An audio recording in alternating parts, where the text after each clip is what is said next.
당시만 해도 매니저를 둔 연기자가 거의 없었기 때문에 매니저 밑에 로드 매니저의 운전기사까지 둔다는 것은 아무래도 무리한 요구였던 것이다. 싫다는 배병수 씨에게 나는 계속 운전기사를 두자고 했고 결국 어느 날 어리고 조금은 촌스러워 보이는 친구를 하나 데리고 왔다. 그가 바로 용철이었는데 그런 끔찍한 일을 벌이리라고 누가 상상이나 했겠는가. 용철이는 늘상 대기하고 있다가 차를 모는 것이 아니라 지방에 가서 장시간 운전해야 할 때 호출하면 오곤 했다. 영화에 관심이 많고 어려서 부모님이 이혼한 후 어렵게 살았다는 것 외에 워낙 말수가 적어 어떤 사람인지는 알 수가 없었다. 또 배병수 씨가 데리고 왔으니 어련히 알아서 잘 골라겠냐는 생각에 그가 어떤 인물인지에 대해서는 별 관심을 갖지 않았다. 그러나 그는 가끔 이해할 수 없는 행동을 했다. 어디 멀리 갈 일이 있어서 호출을 하면 나타나지 않는 경우가 있었고 누구의 차인지 BMW 승용차를 몰고 와서는 자랑을 하고 가기도 했다. 어떤 날은 느닷없이 찾아와 동거녀와 헤어졌다며 돈이 좀 필요하다고 해 어머니가 돈을 준 적도 있었다. 그럴 때마다 배병수 씨는 용철이를 무섭게 야단쳤다. 한 번은 나와 함께 일을 봐주던 엄정화의 카드를 몰래 빼내 물건을 산 일이 발각됐다. 이때도 배병수 씨의 귀에 들어가 엄청 혼이 났다. 그런 일이 있고서 용철이는 어머니에게 전화를 걸어와 정말 죽을 죄를 지었다. 갑자기 급한 일이 있어 나쁜 일인 줄 알면서 그랬다. 정화 누나 돈은 다 갚겠다. 며 울먹였다. 용철이가 배병수 씨에 대해 갖고 있는 감정이 좋지 않은 줄 알고 있었지만 대체 왜 그랬는지는 지금도 짐작이 가지 않는다. 배병수 씨의 빈소를 찾았을 때 나는 거의 제정신이 아니었던 것 같다. 비보의 충격을 받아먹는 것도 잊어버리고 울던 나는 빈소를 향하면서 멍하니 창밖만 바라보았다. 어두운 창밖에는 크리스마스를 맞아 트리와 네온 사인들이 요란하게 번쩍이고 있었다. 배 선생님 하고 부르면 그가 금방이라도 달려올 것만 같았다. 오빠, 진실이가 왔어요. 진실이가 왔는데 오빠 해요. 빨리 와요. 배병수 씨의 여동생이 나를 보고는 흐느껴 울었다. 여전히 긴 머리에 껄껄 웃고 있는 그의 영정이 나를 바라보고 있었다. 왜 하필이면 내 생일날이에요? 가려면 마지막 인사라도 남기고 가시지. 나는 그의 영정 앞에서 오래 우는 것 외에 아무것도 할 수가 없었다. 94년 12월 세상을 등진 배병수 씨는 지금 충남 천안의 가족공원 묘지에 묻혀 있다. 배병수 씨는 죽기 2년 전쯤에 어느 역술가가 사주를 보고는 37살에 죽을 운이 있으니 조심하라 는 이야기를 들었다며 이런 말을 남겼었다. 진실아, 나 37살 되면 죽는단다. 나 죽거든 꼭 무덤에다 소주 한 병 사와서 뿌려줘야 한다. 알았지? 그는 남의 얘기처럼 껄껄댔다. 그런데 그는 정말 37살에 갔다. 일주기 때 꼭 가보려 했는 스케줄 때문에 가지 못해 어머니가 대신 갔었다. 언젠가는 꼭 소주 한 병에 꽃다발을 사들고 터덜터덜 찾아와 뿌려줄 생각이다. 죽은 사람은 늘 외롭고 힘들 테니까 말이다. 나와 진영이는 세상의 어떤 남매보다도 가까운 사이일 것이다. 어떤 때는 동생이라고 부르기보다는 동지라고 부르고 싶을 때도 있다. 가난이라는 길고도 어두운 터널을 함께 헤쳐나와서인지도 모르겠다. 우린 집에 들어오면 먼저 어머니부터 찾고 다음으로 서로를 꼭 챙긴다. 어릴 때는 늘 붙어 지냈지만 서로 연예 활동을 시작하여 바빠지면서부터는 한 집에 살면서도 얼굴 보기가 힘들어 어머니를 통하거나 심지어는 신문이나 잡지를 통해 소식을 듣기도 한다. 그러니 우연히 촬영 현장이나 방송국에서 만나면 그렇게 박아놓을 수가 없다. 진영이는 나보다 고생을 많이 했다. 진영이가 막 태어날 무렵부터 우리 집이 급속도로 가세가 기울었는데다. 할아버지 때부터 내려오는 딸 선호 사상 때문에 외아들로서 마땅히 받아야 할 대우도 받지 못했다. 진영이가 막 첫 돌을 지났을 무렵에 아버지는 또 집을 나갔고 결국 어머니와 우리 세 식구는 함께 살던 할머니와 고모들과 헤어져 물풀의 꼴 산중턱에 무어가 판잣집으로 들어갔다. 말이 집이지 그곳은 시멘트 블록만 쌓은 데다 문도 없어 담요로 간신히 대문과 창문을 막아놓고 지냈다. 긴 겨울밤이면 문틈으로 찬바람이 쌩쌩 들이쳤다. 어머니는 호롱불 하나만 켜놓은 채 젖먹이 둘을 데리고 밤을 지새웠는데 바람 소리만 조금 크게 나도 혹시 아버지가 아닌가 밖을 내다보셨단다. 그리고는 진영이 얼굴을 내려다보며 아이고 이 웬수야. 너 때문에 죽지 못해 산다. 며 눈물을 흘리셨단다. 어머니가 그런 넋두리를 하는 데는 또 이유가 있었다. 하루는 할머니가 그렇게 살림하려거든 친정으로 가버려라. 며 어머니를 닥달하는 바람에 사흘쯤 친정으로 쫓겨갔다가 돌아왔는데 할머니 품에 안겨있던 진영이가 그새 얼굴을 잊어버렸는지 어머니를 못 알아보더란다. 그 일이 있고 나서 어머니는 다시는 아이들 곁을 떠나지 말아야겠다고 수천 번 다짐하며 우리 남매의 뒷바라지를 하셨단다. 어렸을 때부터 진영이는 머리가 좋고 악바리 기질이 있었다. 항상 격가지로 취급당하며 살다 보니 혼자 고민을 키워서 그런지 무척 영리했다. 예를 들어 다음 날이 시험이라고 하면 나는 학교에서 돌아오는 길로 밤늦게까지 공부하느라 정신이 없는데 진영이는 책가방 던져놓고 한참 놀다 들어와서는 공부하는 신용만 내는 것이었다. 그래도 시험 결과는 늘 진영이가 나보다 나았다. 너 무슨 비결이라도 있니? 혹시 커닝하는 것 아니야? 괜히 억울한 심사를 어쩌지 못하고 내가 따져 물어도 진영이의 대답은 간단했다. 평소 수업 시간에 잘 들어두면 돼. 불광 초등학교에 다닐 때 우리 집은 삼송리라 버스를 타고 통학했는데 워낙 승객이 많아 아침 등교 시간에 차 타는 일은 거의 전쟁이었다. 그러나 진영이는 다른 사람들에게 밀려 버스를 못 타는 일이 없었다. 덕분에 진영이는 몇 번이나 옷이 찢기고 모자를 잃어버리기도 했다.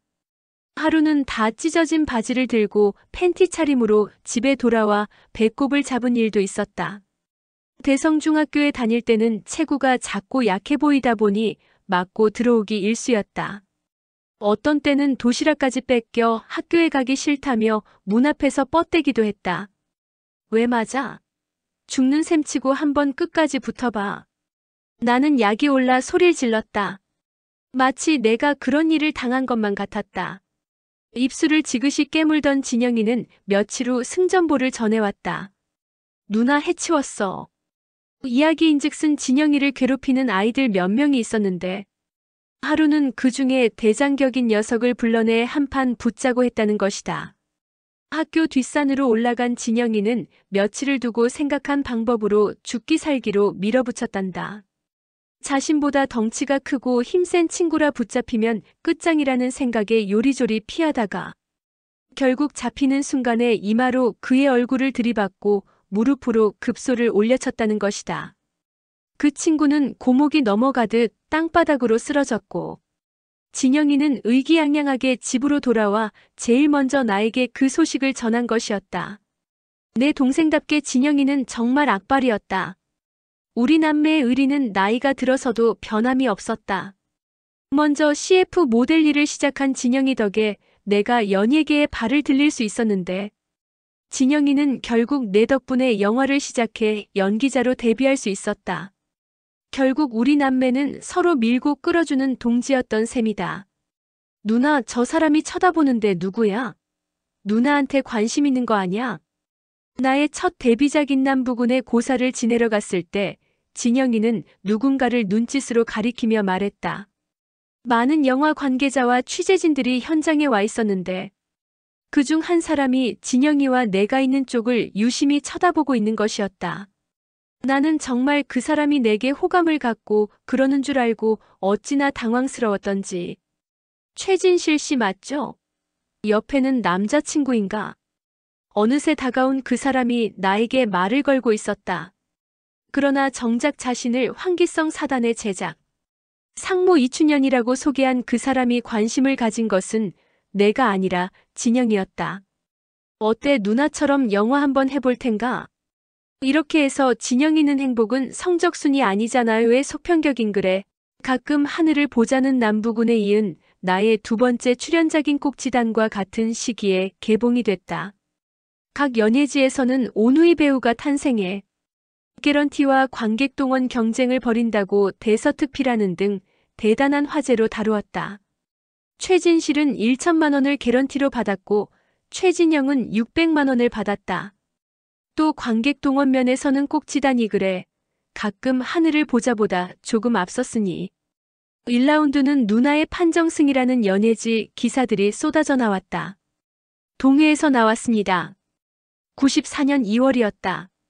그렇게 진영이가 무서워하던 입대 영장이 들이닥친 것이다. 진영이는 아무 말도 않은 채 방에 들어가 이불을 뒤집어 썼다. 사실 진영이의 입대는 그의 문제만이 아니라 온 집안이 영장을 받은 것이나 다름없었다. 나라의 부름을 받았으니 당연히 가야 할 일이지만 우리 식구에게 그 일은 남달랐다. 갖은 고생을 하며 산발이처럼 서로를 의지하며 살아온 탓에 어머니와 나 진영이 셋 중 누구 하나라도 없으면 쓰러진다는 생각을 했던 것이다. 태어나서 한 번도 떨어져 지내본 일이 없는 진영이가 떠난다니 왜 그리 슬프고 가슴 아프던지. 나는 그날부터 일주일간 모든 스케줄을 취소하고 집에 들어앉아 밥도 안 먹고 울어댔다. 오죽했으면 진영아 아이고 진영아 하고 우는 소리에 이웃에서 누가 죽었는 줄 알고 기웃댔겠는가. 그러나 막상 입대일이 되자 진영이는 옷을 갈아입고 모자를 푹 눌러쓰고는 오히려 내 어깨를 툭툭 치며 의연한 모습을 보였다. 누나 갔다 올게. 이때 진영이는 산산이 부서진 이름이어 있잖아요.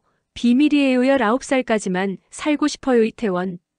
밤하늘에도 달은 뜨는 가등 여러 편의 영화에 출연했고 MBC TV 요리들의 천국에도 출연하고 있어서 청소년들 사이에선 꽤 인기를 얻고 있던 참이었다. 인기를 누리던 연예인에게 3년이라는 시간의 공백은 그 자체로 모험인데 진영이는 별다른 내색 없이 입대를 했다. 진영이가 떠난 집은 꼭 빈집 같아 쓸쓸하기 짝이 없었다. 금방이라도 진영이가 방문을 열고 날 부르며 나올 것만 같았다. 그런 적막감을 더 이상 견디지 못한 나는 진영이가 떠난 지 한 달도 못 돼 어머니를 졸라댔다. 엄마, 진영이 얼굴 한 번만 보러 가자. 응. 그러나 진영이는 훈련 중이라 원칙적으로 면회가 되지 않았다.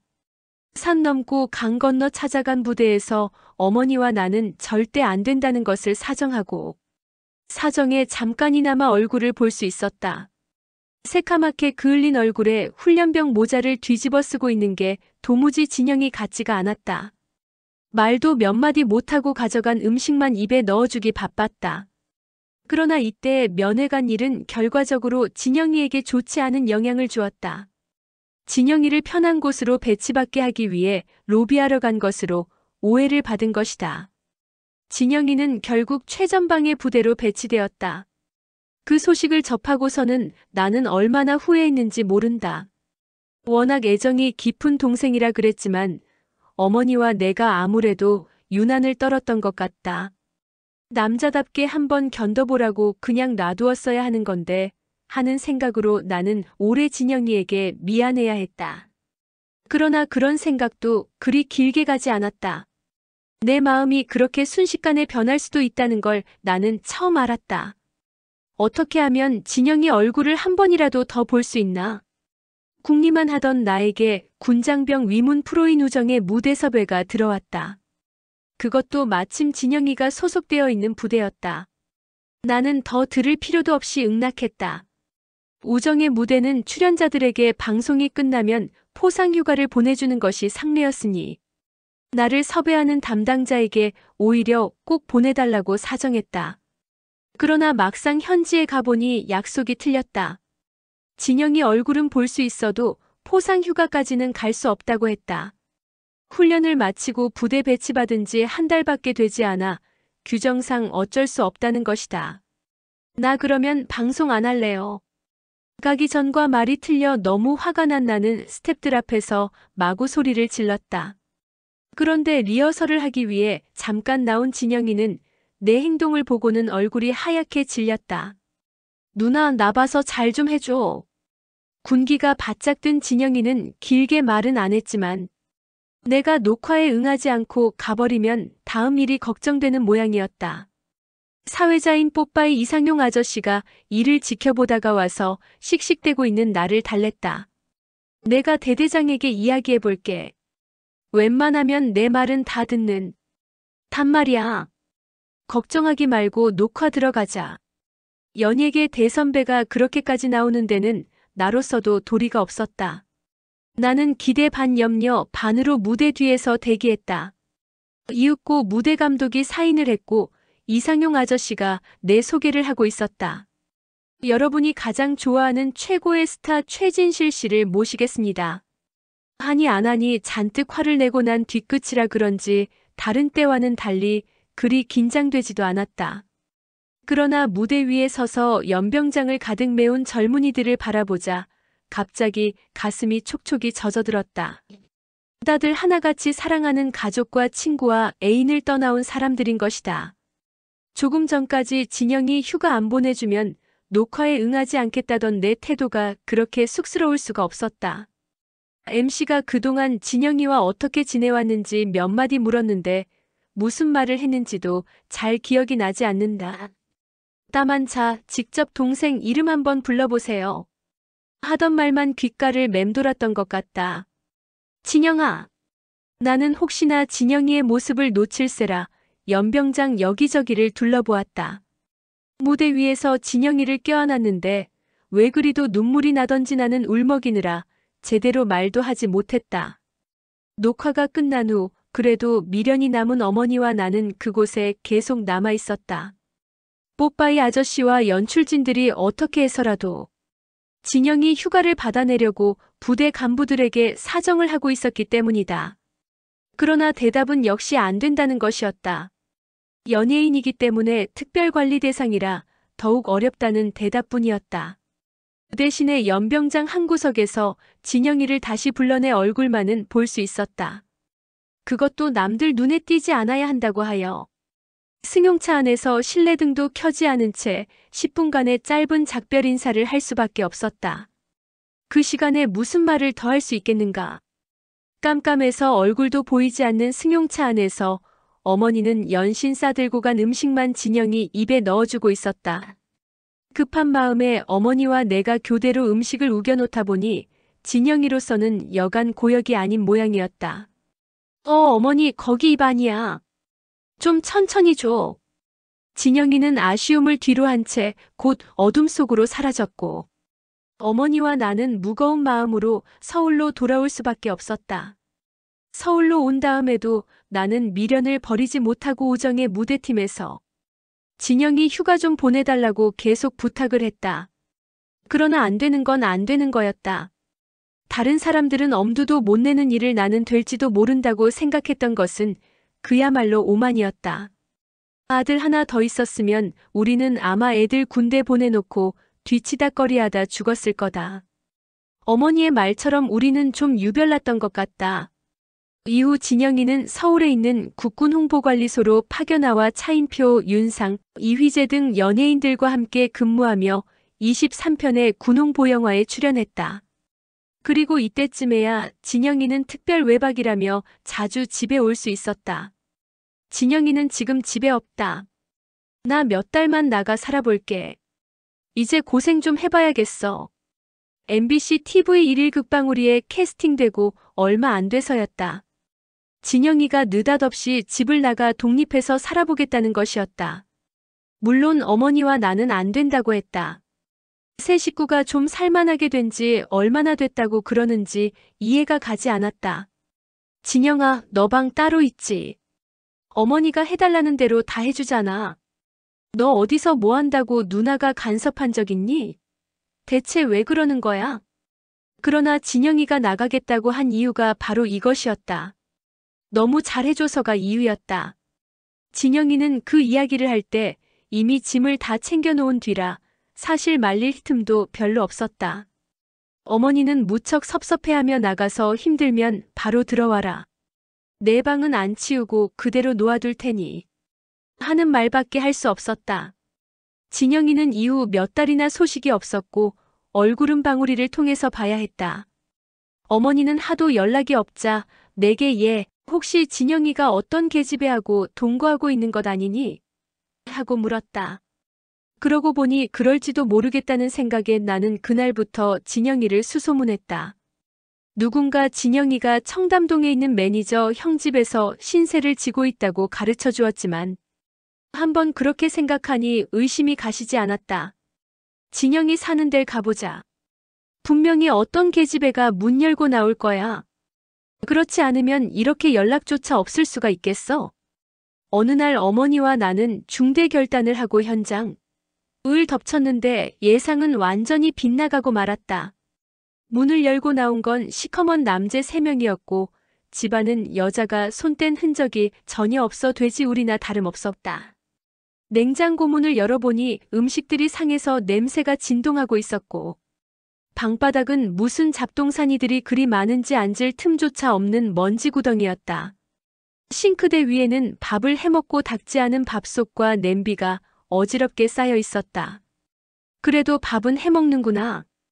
지저분한 꼴을 못 보는 어머니와 나는 말리는 새 남자를 제치고 팔을 걷어붙인 후 청소를 시작했다.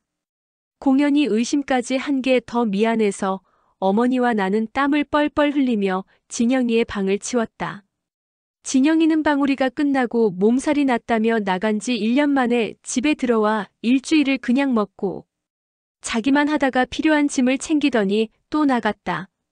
그게 남자들의 세계인가 보다. 자식, 누가 아버지 아들 아니랄까봐. 다른 분들은 어떤지 모르지만 내 경우 연기 인생의 공식은 실수와 수습의 연속이라고 정의할 수 있다. 실수와 수습의 방식을 통해서 나는 어려움을 조금씩 터득하며 살아왔기 때문이다. 그래서 그랬는지 데뷔 시절 나는 실수의 연속이었다. 남자는 여자아기 나름으로 막 얼굴을 알리던 즈음인 89년 봄 MBC TV 조성왕조 500년 한중록의 사도세자 최수종 씨의 상대인 후궁 장미역의 섭외가 들어왔다. 처음 하는 연기인데 사극이라 부담스러웠지만 햇병아리 주제에 사양하기도 힘들었다. 첫 대사는 최수종 씨 앞에서 전화 그리하면 아니 되옵니다. 하고 말하는 것이었다. 그러나 막상 큐사인이 떨어지고 최수종 씨 얼굴을 바라보니 그 간단한 대사가 도무지 생각나지 않는 것이었다. NG가 10번도 더 났고 최수종 씨까지도 나 때문에 긴장이 풀어져 같이 NG를 내는 바람에 그 장면만 1시간 가까이 찍었다.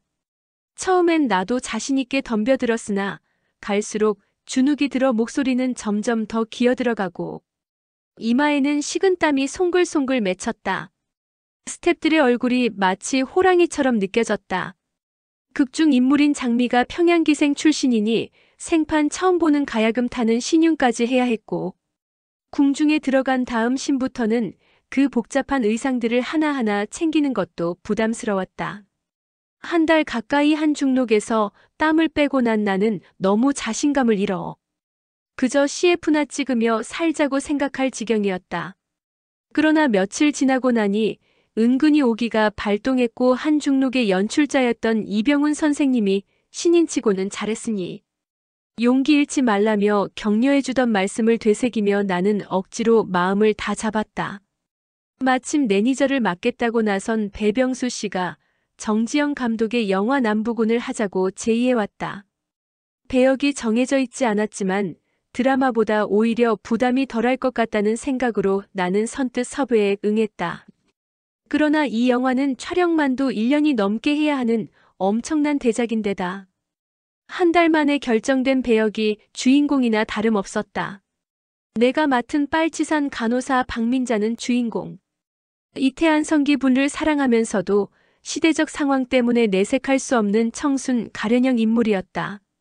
처음에 영화사 측에서는 내 캐스팅에 대해 반대하는 의견들이 많았다.